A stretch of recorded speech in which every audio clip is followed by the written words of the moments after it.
নমস্কার সকলকে। অনেক মাস পর বড় ভিডিও ভয়েস ওভার দিয়ে নিয়ে এলাম। আসলে দেরাদুন ছেড়ে দিল্লিতে এসে বড় ভিডিও বানাতে ইচ্ছেই করে না, কারণ এখানের পলিউশন দেখানো ছাড়া আর তো কোনো সাবজেক্টই নেই। দেরাদুনের সেই রৌদ্রজল, নির্মল নীল আকাশ, জানলা দিয়ে মাঠ, পাহাড়, মানুষজনের হাসি, পরিষ্কার হাওয়া, পাখির ডাক, এগুলো এখন চোখ বন্ধ করে কল্পনা করেই দীর্ঘশ্বাস ফেলি। 5টা বছর কিভাবে যে কেটে গেল ভাবতেই পারিনি। আর এখন বদ্ধ 4 দেওয়ালের মধ্যে এটা যেন একটা কার্বন চেম্বারে বসে আছি। ঘরে না ঢোকে আলো বাতাস, রোদের তো এখানে দেখাই নেই। আর এই শীত পড়ার সাথে সাথেই দিল্লি এবং সংলগ্ন সকল এলাকায় ভয়ঙ্কর পরিস্থিতির সম্মুখীন হচ্ছে।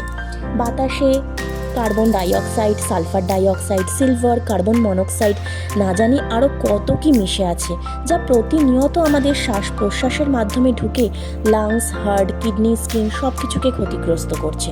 বিশেষ করে বাচ্চাদের লাংসে কালো কার্বনের স্তর পাওয়া যাচ্ছে, যা দিনে 20টা সিগারেট স্মোক করার সমান।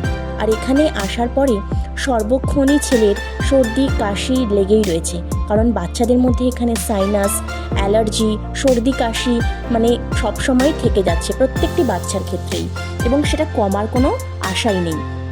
তাছাড়া এখানে আসার পরে লোকজনের বিহেভিয়ার, লাইফস্টাইল, কালচার দেখে বেশি চিন্তা হয়।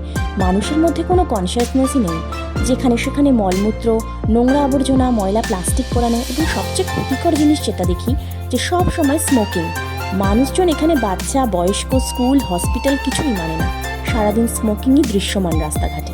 আর এত কিছু হচ্ছে তবু সবাই দিব্যি চলছে, যেন সরকারই সব করাচ্ছে, অথচ মানুষ নিজেই সচেতন নয়। আসলে বড় শহর মানেই তো জব অপরচুনিটি বেশি, তাই জীবন জীবিকার আশায় সবাই এখানে ছুটে আসে, বেটার লাইফের আশায়। কিন্তু সত্যি বলতে বেটার লাইফটা কি আদৌ? এখানে ভালো খাচ্ছি, সমস্ত সব কিছু হাতের কাছে পাওয়া যাচ্ছে। দেরাদুনে মাছ পাওয়া যেত না, মাছ পাওয়া যাচ্ছে। তার মানে কি এটা ভালো থাকা? আর যেটা আমরা শরীরে সর্বক্ষণ নিচ্ছি প্রতিনিয়ত, আমি তো সর্বক্ষণ বাচ্চাদের কথাই চিন্তা করি যে কি ভয়ঙ্কর ভবিষ্যতের দিকে ঠেলে দিচ্ছি আমরা ওদের। জানি না কি হবে। যাই হোক, অনেক কথা হলো। আসলে আজকে ব্লগটা বানিয়েছি কারণ আমরা আজ ফাইনালি কদিনের জন্য বাড়ি যাচ্ছি। এখানে আসার পরে আর বাড়ি যাওয়া হয়নি, তাই এবারে বাড়ি যাওয়ার প্ল্যানটা করেছি। আর বাড়ি যাওয়া মানেই একগাদা কাজ করে কদিনের জন্য একটু রেস্ট, আবার ফিরে এসে একই জীবন। যাওয়ার আগে আর পরে এত খাটাখাটনি ভাবলেই মনে হয় যে 7 দিনের জন্য বাড়ি না যাওয়াই ভালো। তবু কয়েকদিনের জন্য কলকাতায় গিয়ে একটু আলো বাতাস রোদ তো পাবো। আর এখন তো যা ঠান্ডা পড়েছে দিল্লিতে, যে জল ধরাই যায় না। তবু কাঁচা ধোয়ার পর্ব কিন্তু এই শীতকালেই বেশি করতে হয়। যাই হোক, আজ দিল্লি নিয়ে অনেক হেডফুল, ডিস্ট্রেসফুল কথা বললাম, নিজে উপলব্ধি করছি বলে।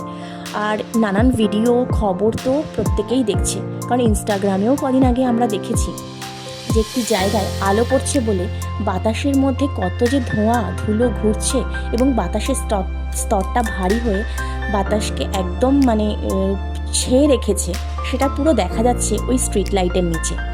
যাই হোক, অনেক কথা বললাম, এখানেই আজকে ব্লগটা শেষ করছি।